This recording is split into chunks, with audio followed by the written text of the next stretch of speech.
Toumoudi. Ce carrefour naguère grouillait de monde. Toumoudi se présentait comme la cité incontournable pour tous les voyageurs. Pour allier le centre-ouest et le Grand Nord en provenance d'Abidjan et des autres localités du sud, l'escale de Toumoudi s'imposait. Qui pour se soulager, qui pour se restaurer. La cité, entre-temps, était connue pour être la capitale du monde de l'agouti. Fin 2013, l'ouverture du prolongement de l'autoroute jusqu'à Yamoussoukro va changer la donne. Toumoudi est désormais dévié et la menace du virus Ebola fait interdire la consommation de l'agouti.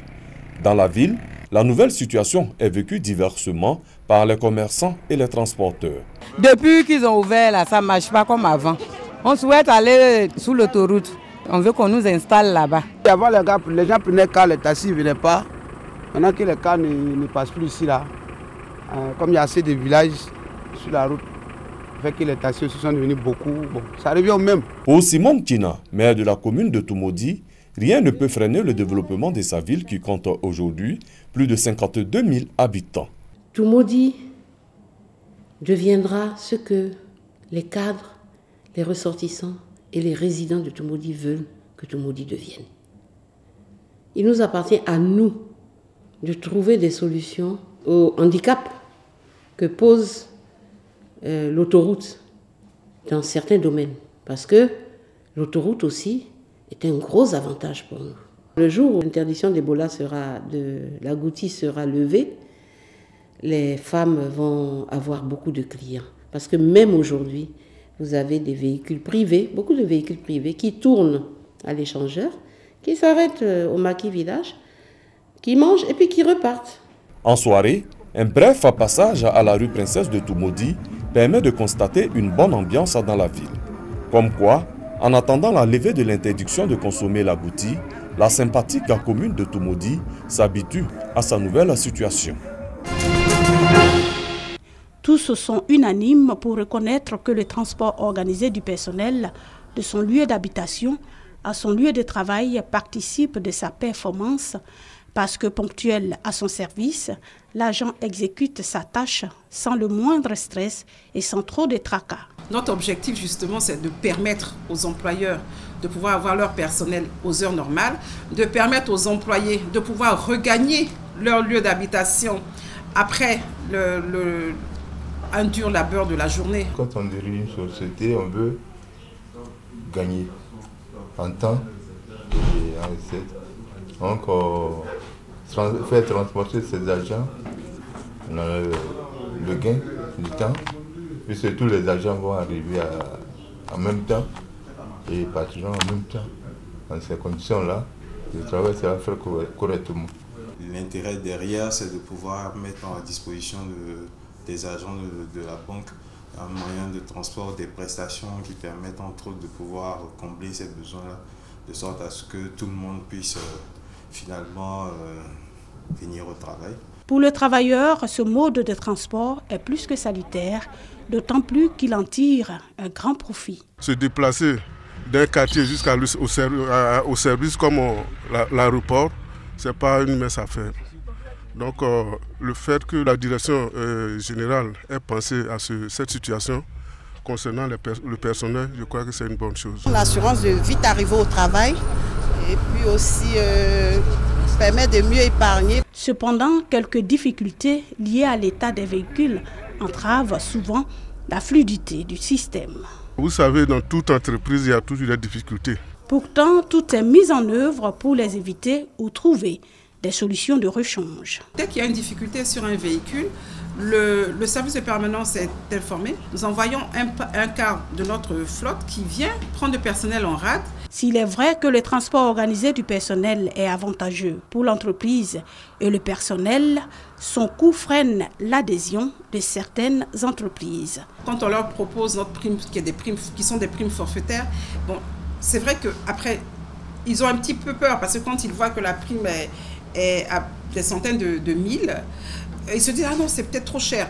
Mais après, quand ils essaient, ils se rendent compte de l'utilité pour eux. Elles ne sont pas aussi nombreuses, les sociétés prestataires de ce mode de transport qui pourtant existent depuis les années 90, voire plus tôt. Ce besoin s'est fait ressentir déjà en 1997, d'où est venue l'utilité pour nous de pouvoir mettre ce segment et de pouvoir l'améliorer.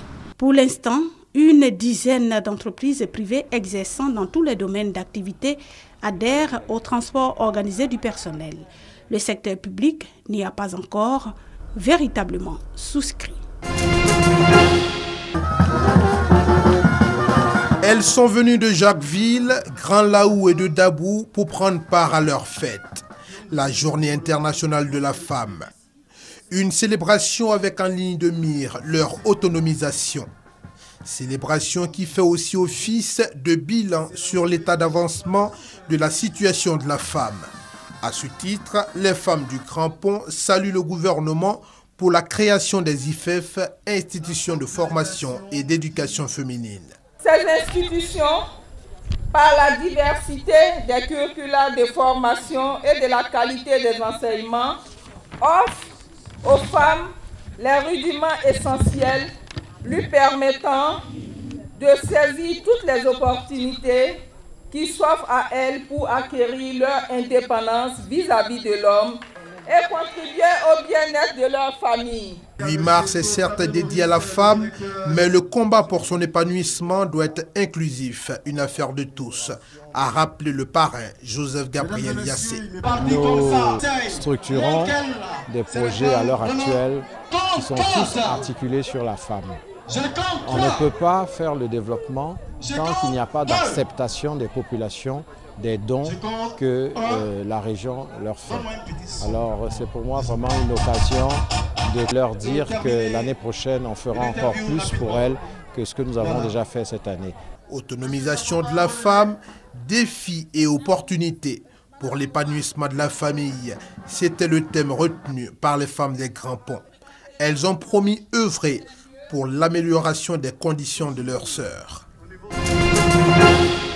La consommation des drogues et autres stupéfiants en milieu scolaire prend de l'ampleur. Selon une étude menée par le ministère de l'Éducation nationale, plus de 68% des élèves reconnaissent avoir consommé de la drogue ou autres stupéfiants. Cette situation préoccupe la Jeune Chambre internationale Abidjan Prestige.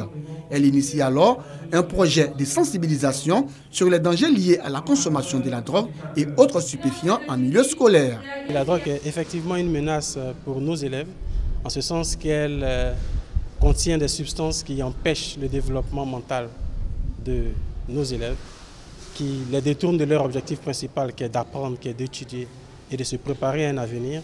Les élèves présents à cette journée de sensibilisation se disent conscients des méfaits et des inconvénients de la drogue. Tu ne peux pas réussir dans la vie comme ça en consommant de la drogue. Tu es isolé, tu es perdu, tu es dans ton monde, tu es seul. Vraiment, je ne conseille pas la drogue à mes camarades. Quand tu commences à fumer la drogue, tu commences à avoir une mauvaise influence. Parce que là, avec les parents, tu vas commencer à voler à la maison. Tu vas plus trop te concentrer à l'école. Vu que tu seras vraiment obsédé par la drogue, tu vas seulement que penser à fumer. Et là, tu oublies le plus important, quoi. Selon les responsables de la Jeune Chambre internationale Abidjan Prestige, les élèves des autres établissements scolaires du district d'Abidjan et de l'intérieur du pays seront également sensibilisés. La Jeune Chambre internationale est une fédération mondiale de 20 000 jeunes repartis dans plus de 112 pays à travers le monde. Tomorrow's Leaders est un projet de formation en leadership, de sensibilisation sur les grossesses en milieu scolaire, les TIC et l'initiation à la culture de paix. Il s'agit pour le Collège moderne de Bingerville d'inciter les élèves, futurs cadres, à s'inscrire résolument sur la voie de l'excellence afin d'être des leaders de demain. Ici, nous avons en charge des tout petits et on ne fait pas seulement l'instruction dans une école, c'est toute une éducation. Et nous savons aujourd'hui que le monde demande beaucoup d'autres choses que l'instruction donnée simplement par les professeurs en classe. Et le concept des Livoiriens nouveaux, nous avons décidé de nous l'approprier pour former des leaders afin de relever le défi. Dans le cadre de cette activité, des compétitions socioculturelles sont organisées à l'endroit des apprenants pour qu'ils puissent acquérir de nouvelles compétences. Un projet soutenu par la représentation locale de l'UNESCO. promouvoir l'excellence et le leadership dans le milieu des jeunes est une excellente initiative parce que c'est une opportunité de partager notre expérience avec les jeunes gens et surtout leur dire qu'est-ce qu'il faut faire pour réussir et être excellent un jour et être un bon leader. Le projet Tomorrow's Leaders au Collège moderne de Bingerville est prévu pour une période de 4 ans. Les participants pourraient bénéficier de bourses d'études de prise en charge scolaire.